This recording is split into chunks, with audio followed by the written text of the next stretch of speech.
కాంగ్రెస్ ఎమ్మెల్యేల్లో అసంతృప్తి ఉందన్న బండి సంజయ్కి కౌంటర్ ఇచ్చారు టీపీసీసీ ప్రధాన కార్యదర్శి చరణ్ కౌశిక్. తెలంగాణలో 8 మంది బీజేపీ ఎంపీలుంటే డీకే అరుణ ఒకవైపు, ఈటెల రాజేందర్ మరోవైపు, అరవింద్ ఒకవైపు, కిషన్ రెడ్డి ఇంకోవైపు, ఇలా మిగిలిన ముగ్గురు ఎటువైపు ఉన్నారో ఎవరికీ తెలియదన్నారు. ఆయన చేసింది శూన్యం. కేంద్ర మంత్రిగా ఉండి తెలంగాణకు ప్రత్యేక నిధులు తీసుకురాని దద్దమ్మ బండి సంజయ్ గారు.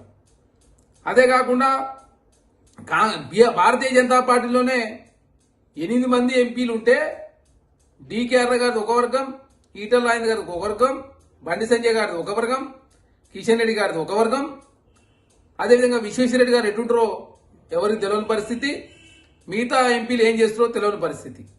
అదే కాకుండా భారతీయ జనతా పార్టీలో 8 మంది ఎమ్మెల్యేలు ఉంటే బీజేపీ నేత మహేష్ రెడ్డి గారు ఒక వర్గం, రాకేష్ రెడ్డి గారు ఒక సైడ్ చూస్తుంటాడు, వెంకటరామారెడ్డి ఒక సైడ్ ఉంటాడు, రాజాసింగ్ గారు అసలు బీజేపీ నేతలు పట్టించుకునే పరిస్థితులే లేరు.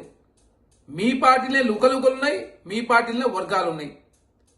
మీరు అది సరిదిద్దుకుంటానికి చేతగాక కాంగ్రెస్ ప్రభుత్వంలో ఉన్నట్టు ఎమ్మెల్యేలు అసంతృప్తి ఉన్నారని చెప్పేసి ప్రజాప్రభుత్వాన్ని బదనాం చేసే ప్రయత్నం దయచేసి మానుకోవాలని చెప్పేసి నేను కోరుతా ఉన్నా.